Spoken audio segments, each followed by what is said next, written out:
Welcome everybody. My name's Jonathan Wiley. I'm the president of the Resuscitation Council UK, and it's my pleasure to welcome everyone from around Europe, our friends from ILCOR, and especially our many instructors without whom we just could not function. Obviously, as was mentioned earlier today, we'd all hoped to meet up. And I'd just like to thank the ERC for putting on such a great platform and for facilitating this session, where we're going to talk about Resuscitation Council UK and what we've been doing in the last year.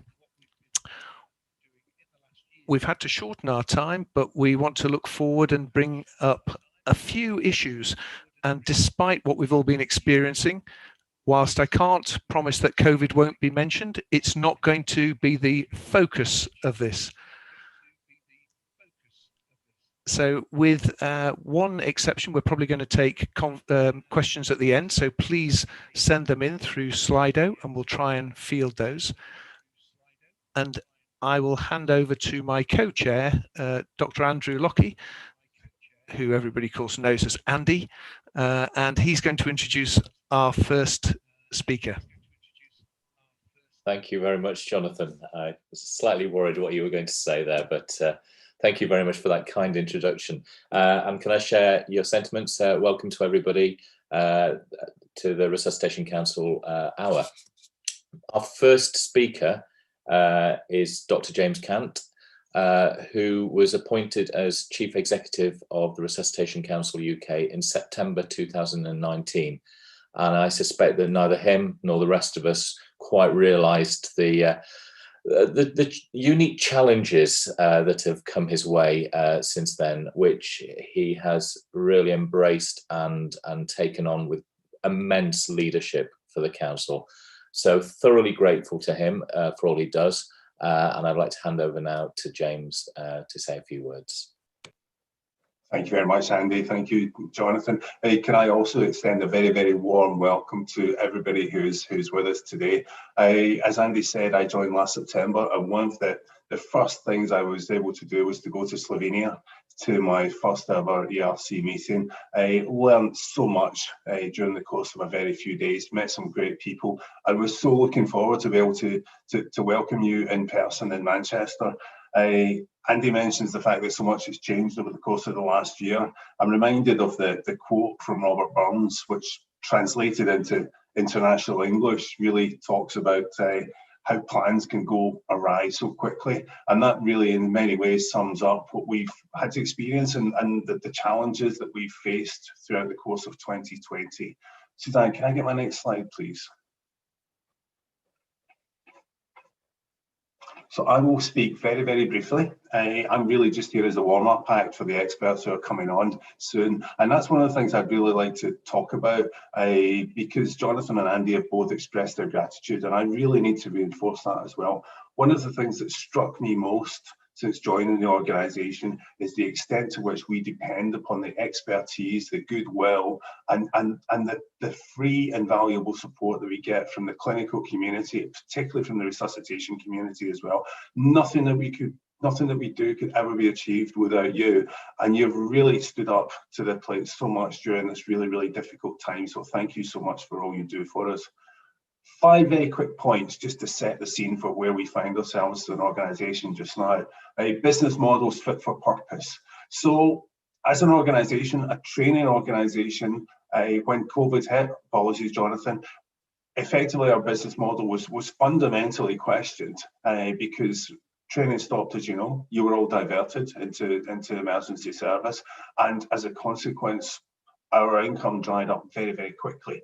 We are in a really, really good position because we've been able to bounce back really, really strongly. But what it has done is really ask questions that we had already asked ourselves pre-2020 about the sustainability of our business model and how we ensure that we maintain strength and also innovation in terms of us UK moving forward. So much of that comes into the second point, the training platforms. It was so interesting to hear Tino speak in the previous presentation about lifelong learning.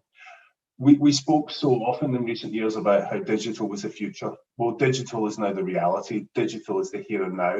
And as Tino mentioned, what we have to do moving forward is make the most of our e-learning. Our e-ALS and our e-ILS have been absolutely fundamental in being able to maintain training and get the system back up and running. But as Tino mentioned, we have to be sophisticated in that way. We need to think about the critical elements of resource training and probably move towards that blended element.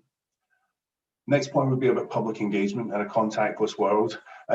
Federico's talk earlier on this afternoon about how systems save lives really set the tone for that. There is so much in the way of new technology that's out there. From our own personal example, we had an entirely digital online restart of Heart Day at the end of last week, which was a huge success in a very different way, both within the UK context, but also globally as well. So a real challenge for us in terms of how we do that, how we continue to engage with the public in this very much more remote world.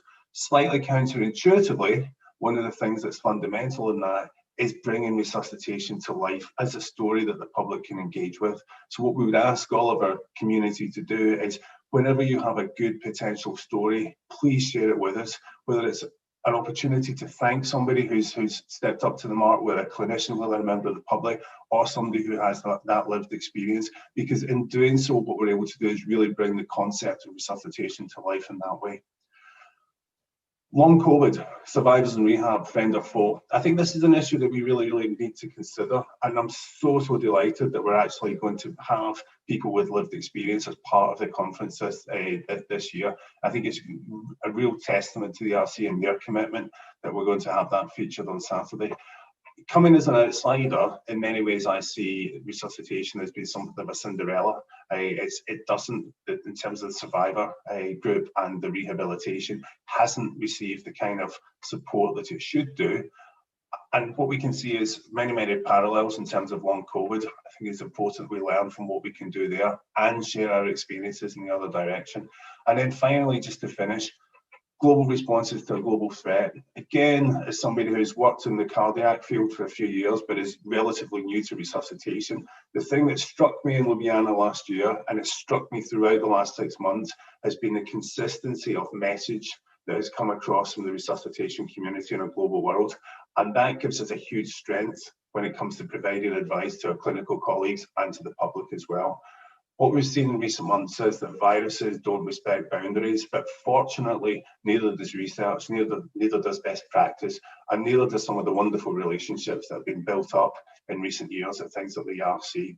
So to finish as I started, a huge thank you. We're going to have some brilliant speakers today, but so glad to have so many people dialing in today, and thank you for all the support you've given us in recent months, and remember, we're here for you. Thank you, Andy. Thank you very much, James. Inspiring words as always. Thank you for setting off the hour on such a positive, upbeat note. So I'm going to hand back over to my co-chair, Jonathan, to introduce the next speaker. And it's a pleasure to introduce Kirsty Haywood, who comes from a clinical background initially, I think, in physiotherapy, but she became very interested in health outcomes, but perhaps less relevant to us in this. I think it was with ankylosing spondylitis outcomes in the first place. But that meant that she got interested in patient-reported outcomes. And that's really led her now to being at Warwick University in the Department of Research in Nursing, and is again particularly interested in outcomes and reported outcomes. And she's going to talk to us about outcomes after cardiac arrest. So Kirsty, looking forward to hearing from you. Thank you, Jonathan. Thank you. Suzanne, go to the next slide, please. Thank you. Okay, so thank you. So in this presentation, I'm going to draw on evidence from both quantitative and qualitative data about outcomes to really tell a story about understanding what life is like after survival, and then think about the implications for future outcome assessment and rehabilitation needs as well. Next slide, please, Suzanne. Thank you. So we know that sudden cardiac arrest survivors represent a heterogeneous group of patients, often with unique and complex needs. And whilst historically little attention has been paid to the experience of survivors following hospital discharge, now a growing body of both quantitative evidence, for example, using patient-reported outcome measures or questionnaires, and qualitative evidence too, where we've sought to explore the lived experience of survivors and their families through in-depth interviews. And this evidence together is raising the awareness of long-term outcomes for this growing and vulnerable group. So accumulating evidence describes far-reaching outcomes with survival impacting survivors and their family networks across a whole range of cognitive, emotional, physical, spiritual and social aspects of their lives. So let's just dig a little bit deeper into each of these key outcomes and see what we know so far. Next slide, please, Suzanne. Thank you. So cognitive impairment is reported as one of the most common residual problems, with early focus testing suggesting that up to 55% of survivors experience some degree of cognitive impairment assessed between 3 and 6 months post-event. This most often presents with problems with memory, attention, executive functions, difficulty with executive functions, and language and comprehension difficulties. Discrepancies in the numbers reported are influenced by the differences in study cohorts, and of note, very few studies include severely impaired survivors. Differences in study methodological quality and differences in and the quality of the assessment approach. Higher levels of cognitive impairment are reported where studies employ more detailed and exacting methods of cognitive assessment. And there's a lovely example from the TTM trial, where at 6 months, more than 75% of survivors were assessed as being cognitively impaired when a very detailed battery of assessment was applied. In almost 30% of these, this was just mild, equating to a CPC of 1 in 99% of that group. But for the majority, almost 50%, significant impairment was described. And of note, almost 70% of this group would have been described as having a CPC of 1, which highlights the inadequacies of the CPC as an assessment tool. Next slide, please, Suzanne. So evidence suggests that the majority of cognitive recovery occurs within the first 3 to 6 months, with minor expectations expected up to about 12 months post-event. And any residual impairment after this time is suggested to be persistent. But there are very few studies actually evaluating the longitudinal changes in cognitive function. During hospitalization, I think we've gone forward one too many slides, actually. I'm sorry, Suzanne, could you go back one? Yeah, we jumped. Yeah, sorry. Right, so during hospitalization, there are very few cognitive demands placed on patients, and mild cognitive impairment may indeed go unnoticed. But following hospital discharge, where survivors are trying to live a more normal life and returning to more normal activities, the increasing cognitive demands obviously often highlights the impairments that they experience, and they can be noticed by survivors and their family networks. But even mild cognitive impairment may be associated with reductions in emotional status, exercise tolerance, quality of life, and social autonomy, including an individual's ability to return to work and their former roles. Therefore, to inform the provision of timely and targeted care, routine specific screening of cognitive abilities prior to hospital discharge, repeated again between 1 and 3 months post-hospital discharge, and again throughout the first year post-event, is essential and is indeed now recommended in the guidelines. And due to a weak association between objective cognitive assessments and survivor-reported complaints of cognitive impairment, the adoption of both approaches is recommended. So the guidelines are recommending the use of the MOCA as an initial survivor-reported screening assessment prior to more intense objective assessment, and potentially the utilisation of the informant questionnaire on cognitive deficit modified for cardiac arrest, which is a proxy assessment of a cognitive impairment completed by close family members. Okay, next slide now on to emotional well-being, please, Suzanne. Thank you. So lasting emotional problems are widely reported in both quantitative and qualitative studies. And symptoms of anxiety are reported by more than 1/3 of survivors throughout the first 12-month period. Levels of depression are similarly high within the first 3 to 6 months, but these reduced to approximately being reported by approximately 15% of survivors by 12 months. Post-traumatic stress is reported by more than 25% of survivors between 6 and 12 months, and associated with emotional lability and behavioural difficulties also reported at 1 year. However, post-traumatic stress appears to be even greater in caregivers, with up to 50% of caregivers reporting high levels of traumatic stress up to 2 years post-event, And this is especially seen in those who witnessed or tried to attempt resuscitation. Qualitative evidence in partners, and particularly those who witnessed the event or attempted CPR, highlight the fact that partners live with the guilt that perhaps they didn't perform the CPR quite correctly, and hence any residual problems experienced by their partner is due to their own ineptitude, perhaps in performing the CPR or contacting the emergency services. And moreover, as survivors attempt to fill in their memory gap, which we know is a really important part of their recovery process, they're always wholly dependent on their loved ones to repeatedly relay the event back to them, which can be incredibly distressing for the partners, although necessary for the survivor. Perhaps not surprisingly, reports of anxiety and depression are strongly associated with survivors' health-related quality of life, cognition, and negative recovery perceptions. But yet again, due to reporting variations, and for example, due to lack of reporting guidance, the use of cutoffs, or the diagnostic criteria, the true prevalence and impact of emotional suffering in survivors and their intimate partners and family networks is not known, and reporting guidance is required. Next slide, please, Suzanne. Thank you. So, physical function. Muscle wasting and musculoskeletal impairments are common following critical illness. It's therefore somewhat surprising that the physical ramifications of survival have to date received little attention. But we've been able to look at domain level data from the health-related quality of life tools and of health-related quality of life and activities of daily living, and tweaked out some evidence around physical limitations. So, for example, when assessed using generic measures such as the short form 12 item or the short form 36 item health status questionnaire, and compared to the general population, survivors have reduced physical function over both the short and longer term trajectories post-arrest, and we have evidence of differences at 3 months, 6 months, 12 months, and up to 3 years. Similarly, completion of the short form 36 by a large group of survivors at 6 months evidenced physical limitations in almost half of survivors.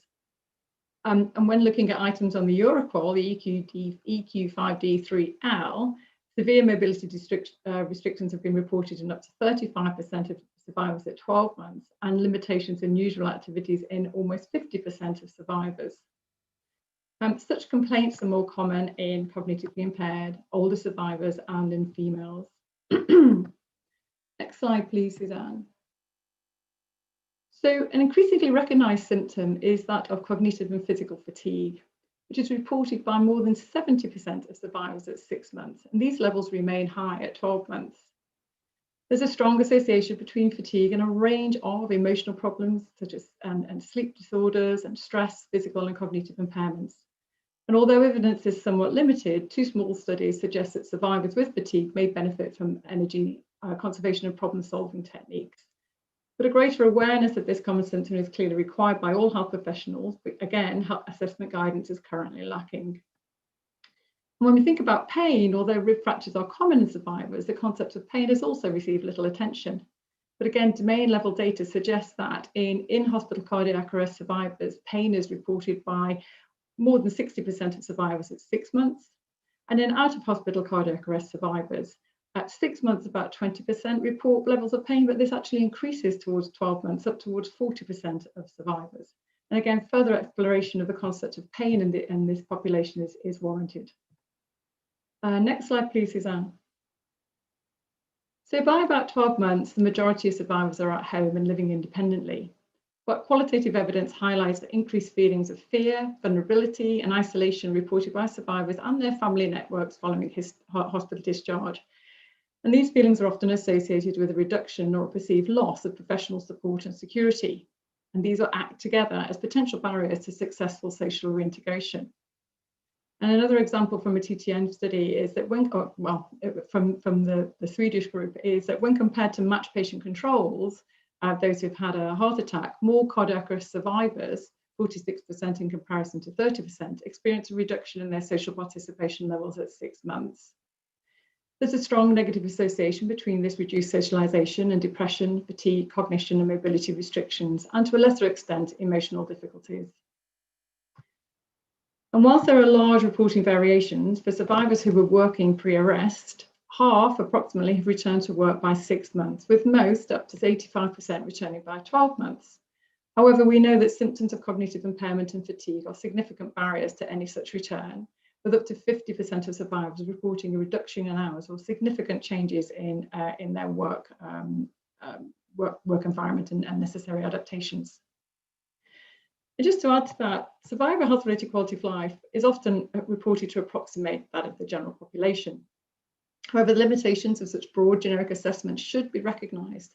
And in unpacking the elements of health-related quality of life as summarised here in this session, we highlight the many impairments experienced by survivors and their intimate partners, and the importance of a more nuanced and specific assessment that highlights their unmet needs and should therefore help to inform more tailored rehabilitation and long-term support. Final slide, please, Suzanne. Thank you. So in conclusion, a review of recent outcomes data, as we can see, highlights the life-changing consequences of survival on survivors and their family networks, with most striving to understand and adjust to life in a new normality. The data allows us to challenge earlier suggestions that the majority of survivors have acceptable quality of life. Rather, with more targeted and specific exploration, the wide-ranging experiences and often unmet needs of this vulnerable group are evidenced. However, we need to do more. Qualitative evidence highlights that survivors and their family systems require support over the long term to enable them to accept and adapt to the many challenges and new changes and new challenges.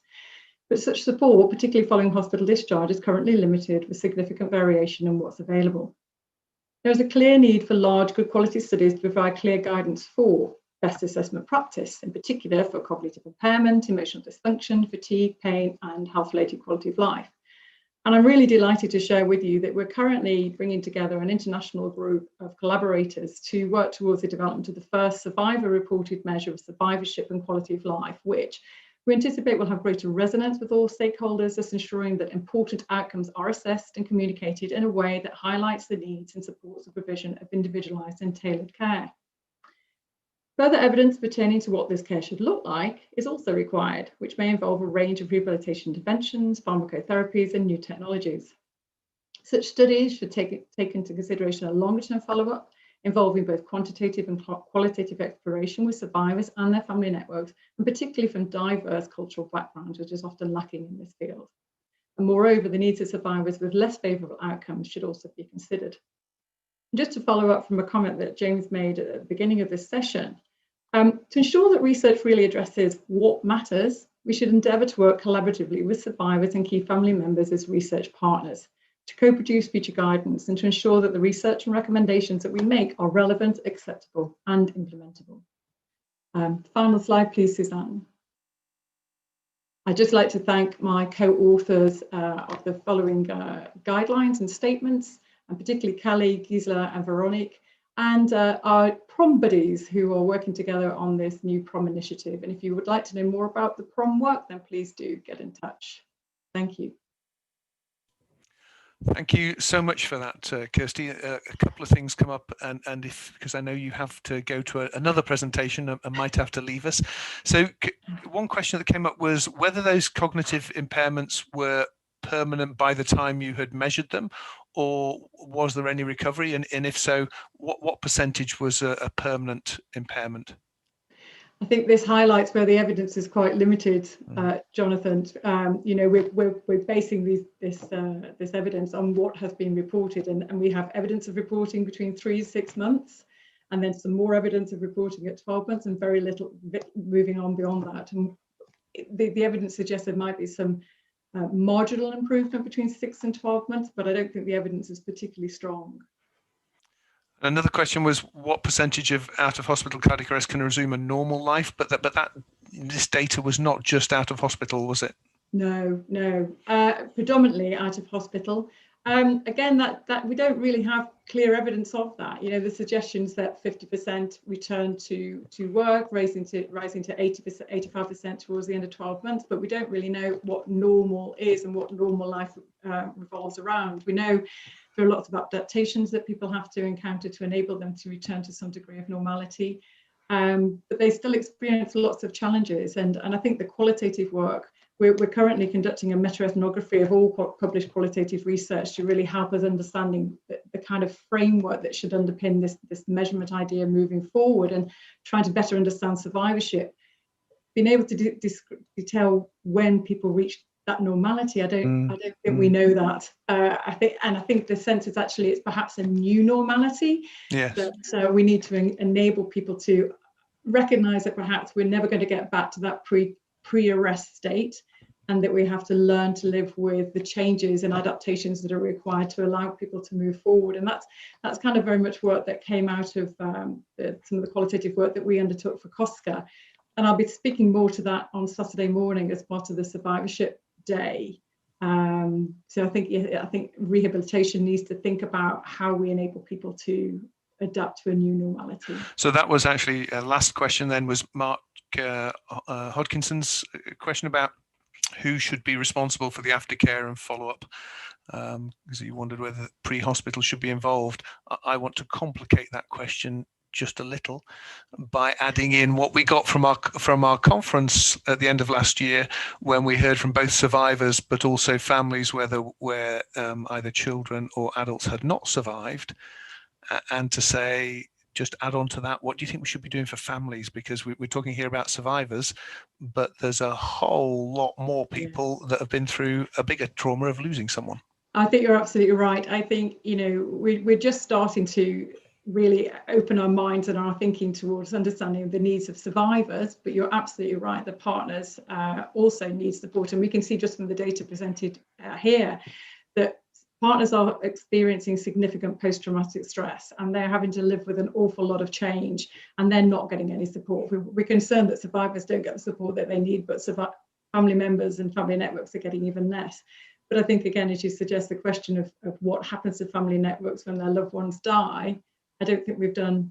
I'm not aware of that literature, but I suspect we're not doing enough at the moment, and we need to really think about that moving forward. And with the survivors, who do you think should be responsible for that? I don't think I have the answer to that, Jonathan. I think again, it's perhaps engaging with survivors and their family networks to think about what they really need, aligning that to the scientific evidence of what we know, what their limitations are, and then engaging with different professional groups to see what actually can be provided, and then getting a much better understanding of what the key challenges are for survivorship would perhaps allow us to direct where particular care is needed. So if we know, for example, that cognition is a significant issue, then people who can provide expertise in cognitive rehabilitation, they are the kind of groups that we need to engage with. If we know that fatigue is becoming a big issue, then people who understand how to manage issues around fatigue. And fatigue it's interesting, over recent years, it's become such a big thing across a whole range of different conditions. It's not unique to cardiac arrest survivors. And so I think we can learn a lot by reaching out to other groups. And James mentioned earlier about long COVID. Fatigue is a big element within long COVID. And there are, and some, you mentioned my early work in axial spondyloarthropathy, which I'm still doing a lot of work now. And we've just done a lot of, created a measure to look at energy and fatigue, because when we unpack fatigue, it's not just fatigue, it's this energy component that prevents people from engaging fully in their life and how they want to move on. So I think, there's a very long response to your question about who needs to be involved. And I think it's clearly a multidisciplinary team. Yeah. Sure. Yeah. Well, thank you so much for that. And don't worry if you do have to leave us for your next talk. And I'll hand back to my co-moderator, Andy, to introduce the next. Thank you very much, Jonathan. Thank you very much, Kirsty. Fascinating, absolutely fascinating. I'm sure we could spend a lot longer on that as well, because it's a hugely important topic. Next speaker doesn't require much in the way of introduction. An old mate, as you heard earlier, we've known each other since 1996. He has been a bit work shy today. This is only his fourth session in a row that he's talking at. So without much further ado, Gavin, we'd like to tell us about out-of-hospital cardiac arrest. Great.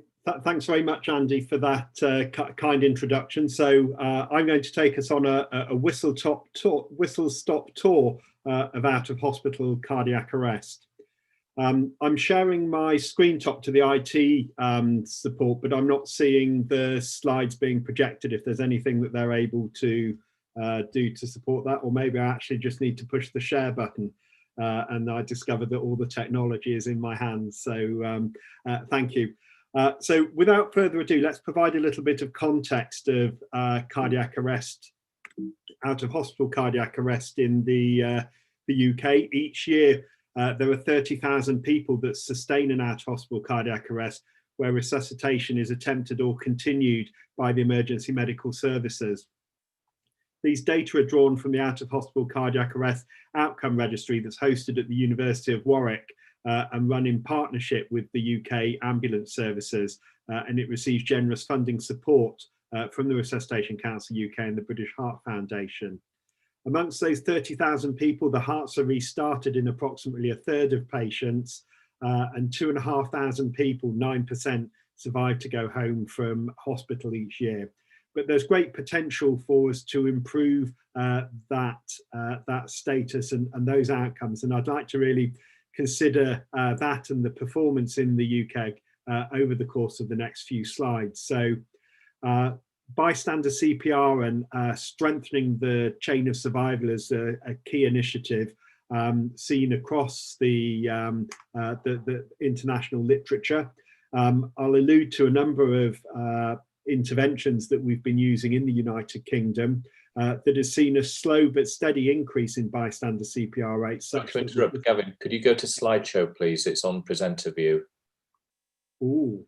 Sorry about that. Better.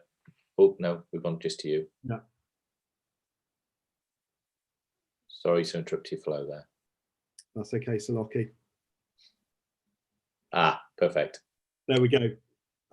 Marvellous. No, thank you for that. So bystander CPR rate has been improving.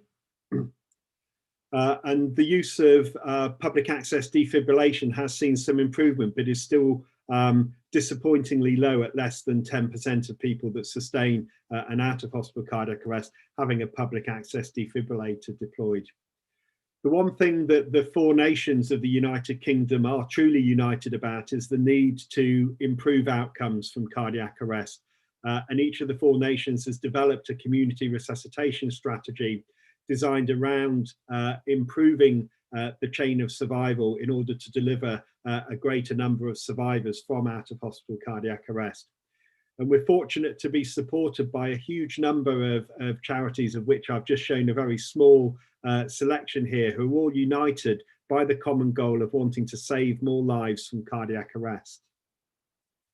In terms of thinking about each stage of the chain of survival, NHS England and the Department of Health and Social Care has developed a new innovative telephone triage system known as NHS Pathways that helps achieve the early recognition of cardiac arrest and the early dispatch of a priority 1 ambulance with excellent or improved sensitivity and specificity from other systems that are available. In other words, identifying the victim in need of resuscitation promptly so that dispatcher CPR can be started and resuscitation can continue.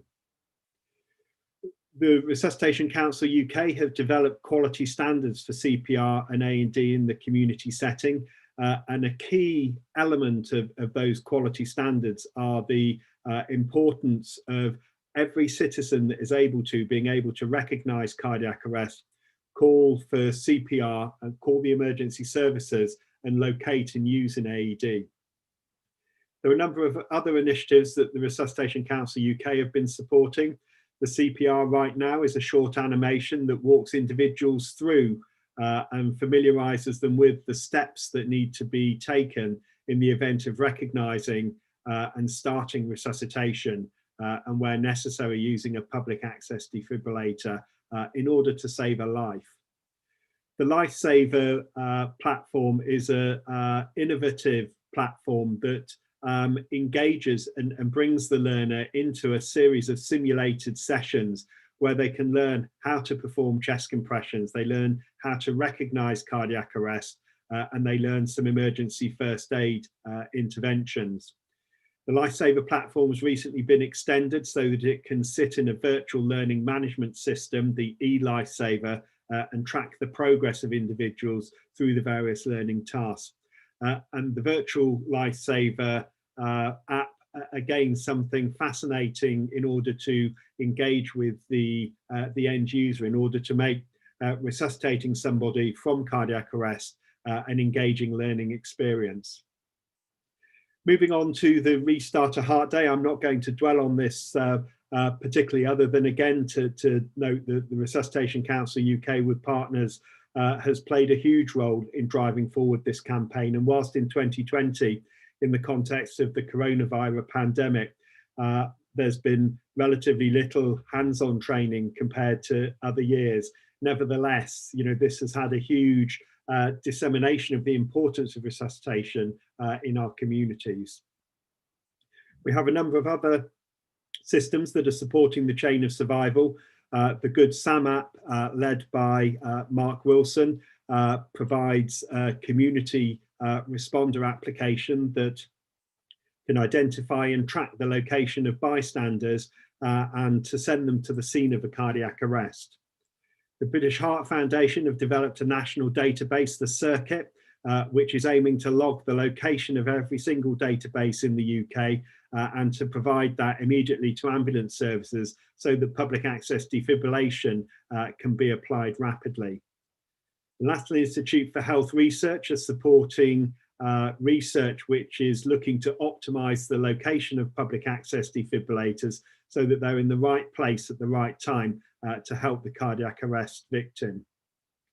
Chris Smith and other colleagues, Mick Cahoon at the Resuscitation Council UK, have looked at some of the potential barriers to accessing public access defibrillation and have developed and pilot tested and sought feedback in a qualitative evaluation, leading to the design of a new sign that is designed to improve and engage members of the public to use this life-saving equipment. The UK is also making a significant contribution to the scientific literature with 3 of the key studies that have been led by NHS ambulance services over the course of the last few years and really feeding in to drive the international literature. Finally, in terms of research evidence, looking at our chain of survival, and thinking about the coordination of care and identifying the importance of cardiac arrest centres as a key tool as part of the pathway to optimise outcomes from cardiac arrest. The Resuscitation Council is also very pleased to work with people from the Sudden Cardiac Arrest UK network, and as Kirsty has already alluded to, I hope you'll join people later in this conference in order to learn about the work that the group is doing. So the chain of survival is strong, and the chain of survival we hope is growing stronger in the United Kingdom as we come together to try to improve the community response to cardiac arrest in order to save more lives. Thank you all very much for your time and attention, and apologies for the short technical hiccup at the start, Mr. Chairman. No worries, no worries. And thank you for letting your voice continue almost to the end of your presentation there. We've just got one very quick question through the Slido. You may or may not know, what is the average time for NHS pathways to recognise an out-of-hospital cardiac arrest via the phone so that CPR can be commenced? Any idea?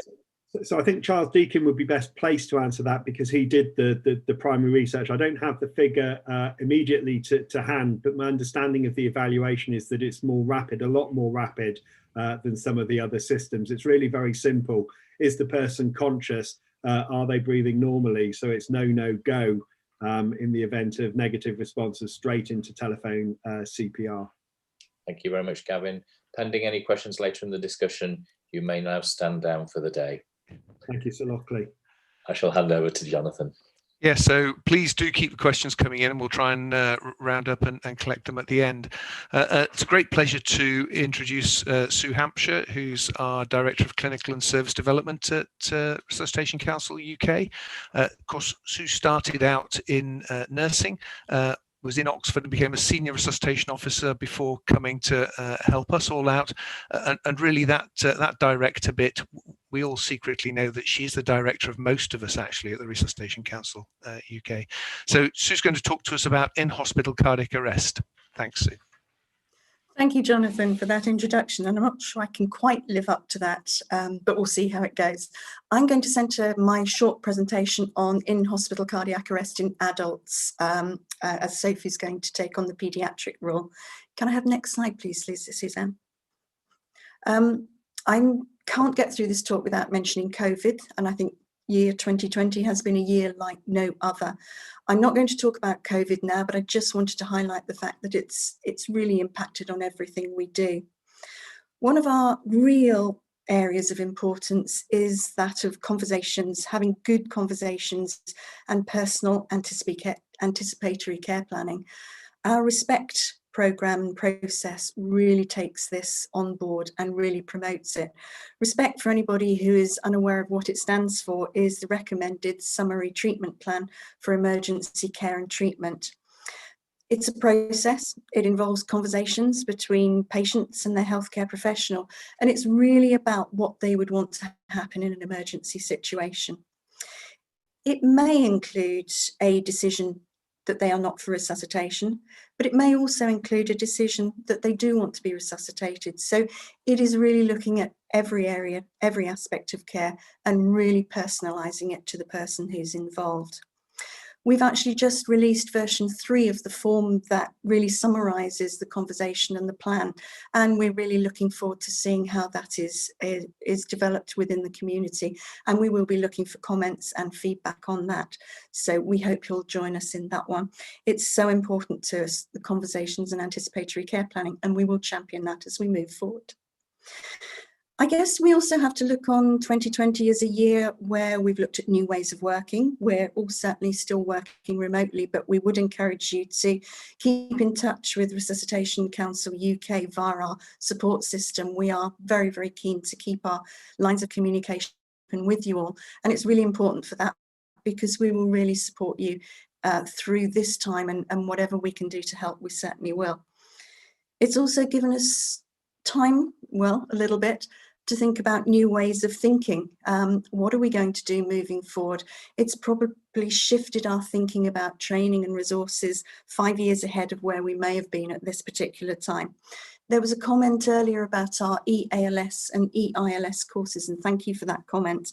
And yes, one of the things we will be thinking about are new courses, development of courses, new developments within courses, and PILS and ENLS will come up in that conversation.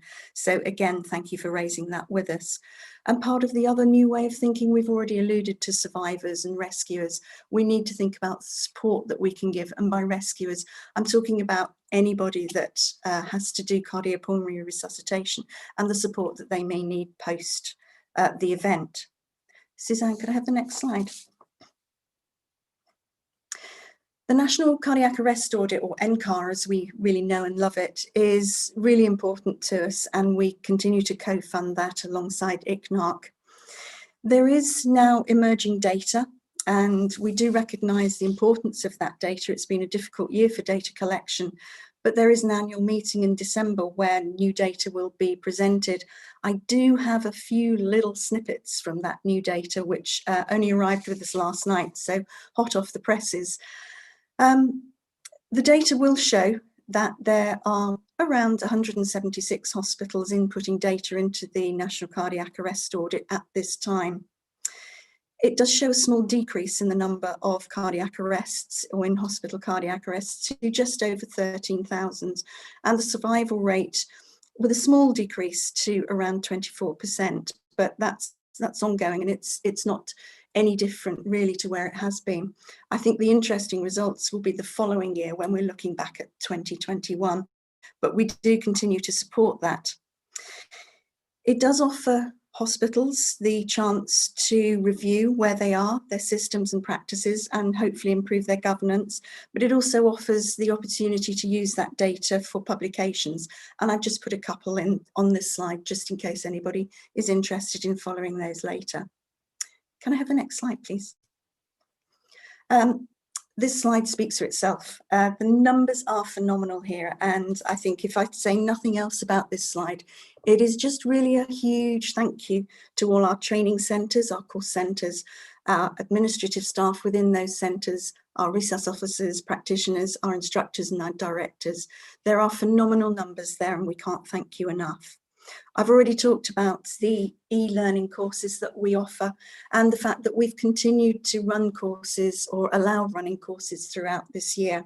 I'm not sure what our numbers will be next year, but we will see. But thank you so much for all of your help in this. couple of other things just to mention on training with regard to in-hospital cardiac arrest and the effect of training on that.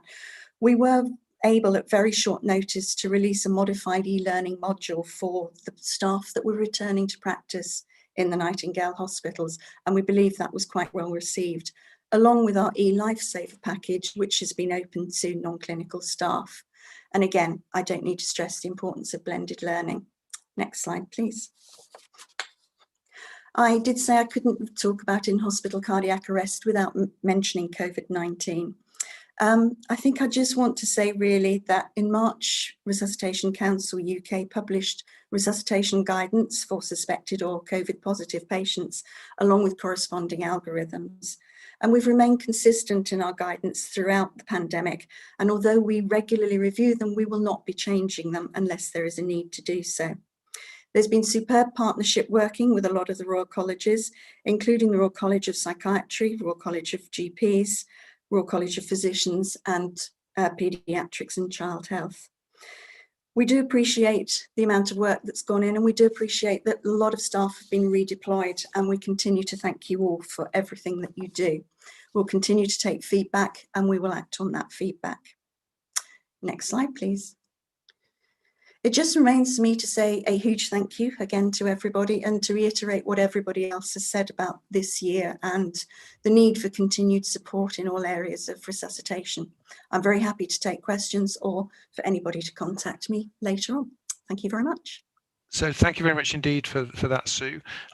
If it's okay, we'll take questions at the end, and there's certainly one question for you and probably Sophie together, and one for Gavin that's come up. So keep those questions coming in. And to build on that, really, I'd like to introduce Sophie Skellett, if she needs an introduction. She's looked after the paediatric side of things in the past together with Bob Bingham, but now with Ian McConaughey.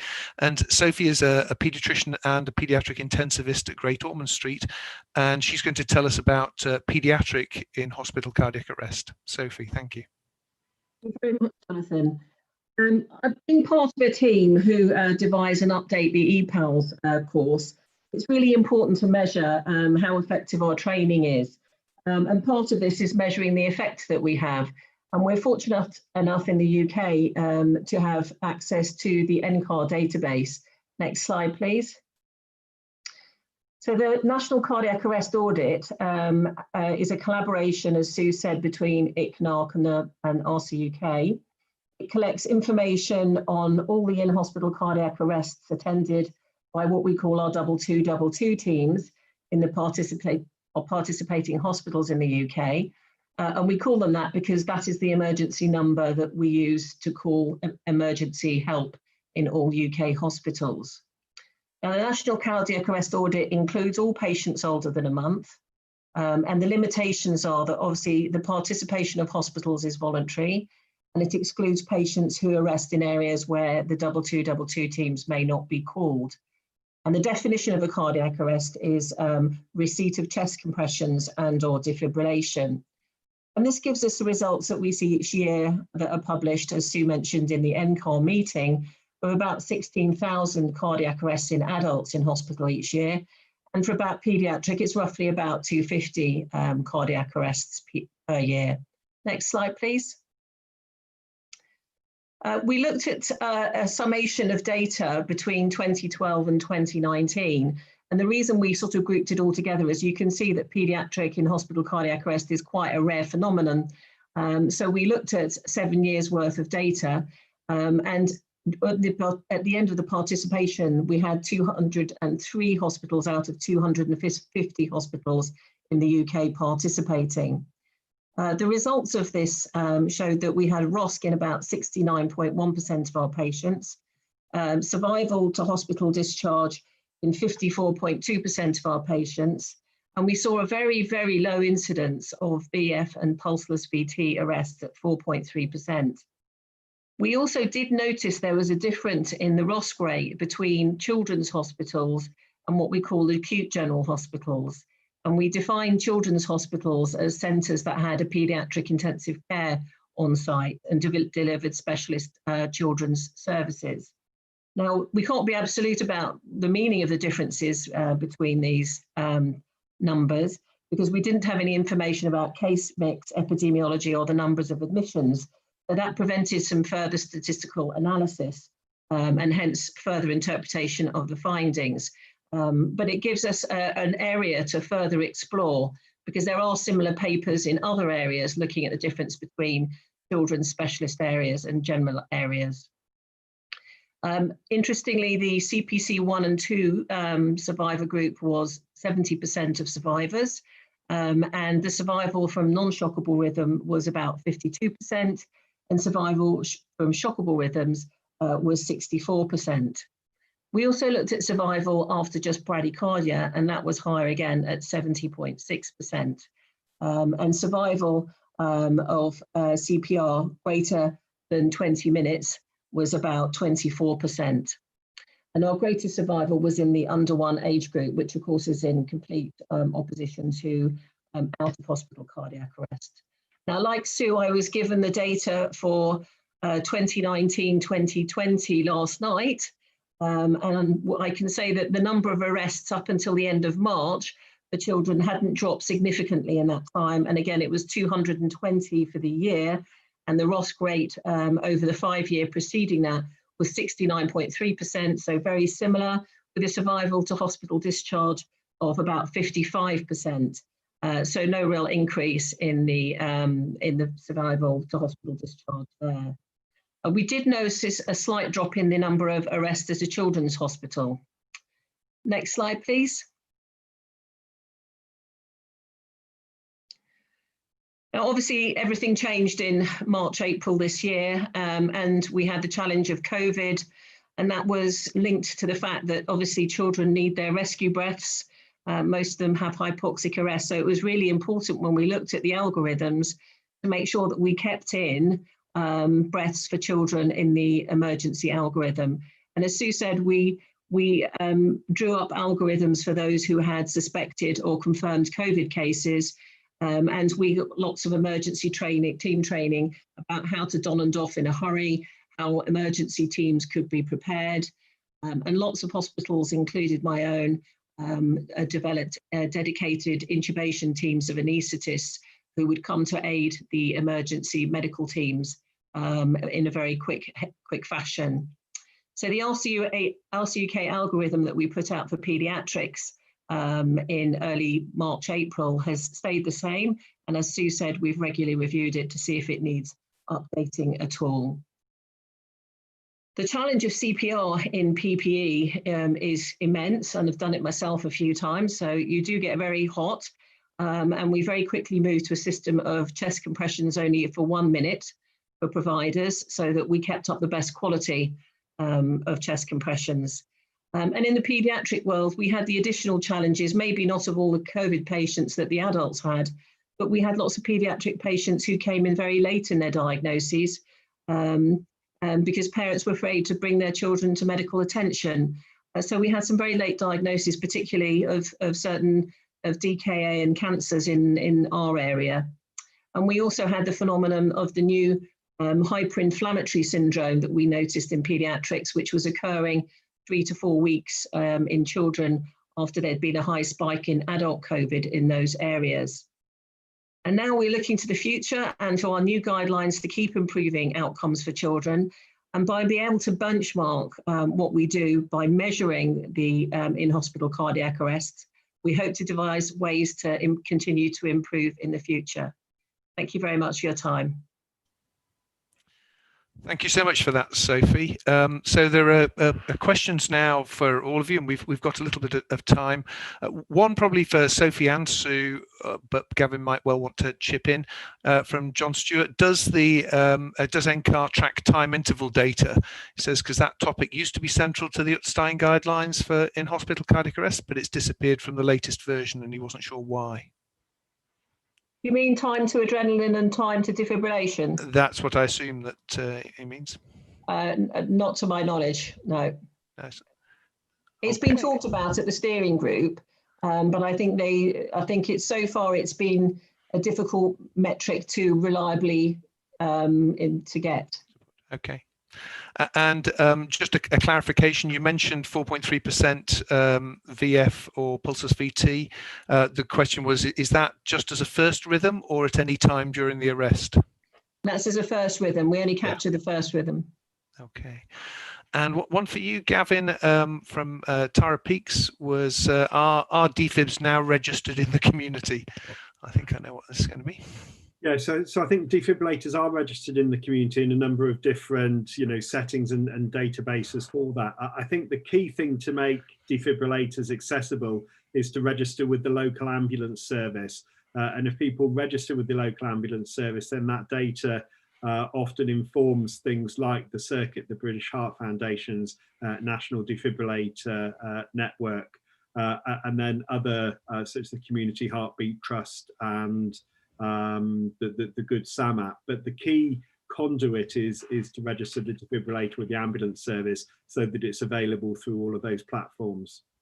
I think it's perhaps worth mentioning that British Heart Foundation, as part of this, did some research and went to people that sell defibrillators and worked out that there was a massive mismatch between what people thought they knew about defibrillators being in place and those that had actually been sold into the community. So even though people thought they knew where they were, there were a lot missing somewhere. So here we've got John Stewart again saying, in view of ILCOR's recommendation to defib first in hospital cardiac arrest before the full team is present, is a focused training program warranted for that particular skill? Sophie, Sue? It's a good thought. Nothing's off the table. I think we'll get through guidelines and then see where we go from there. As you know, we don't change our courses fundamentally at the time of guidelines, but never say never. Let's have a look at what the ERC and then the UK guidelines say, and we'll go from there. So, Jonathan, I'm not sure if that was in the context of COVID, because I wasn't aware in the ALS guidelines. I don't know if Andy Lockie was in a position to comment, but my understanding is that there have been some COVID scenarios developed where people can put those skills into practice. I'm not sure if that was the context of the question.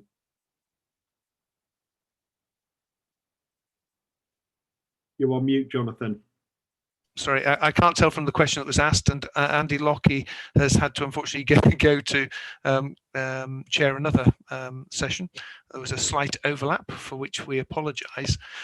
Can I ask all of you, and we'll perhaps start with James, how we've all mentioned COVID a little bit, but clearly there is going to be the much quoted new normal. We're almost certainly not going to get back to exactly where we were, even if things improve over the next 12 months.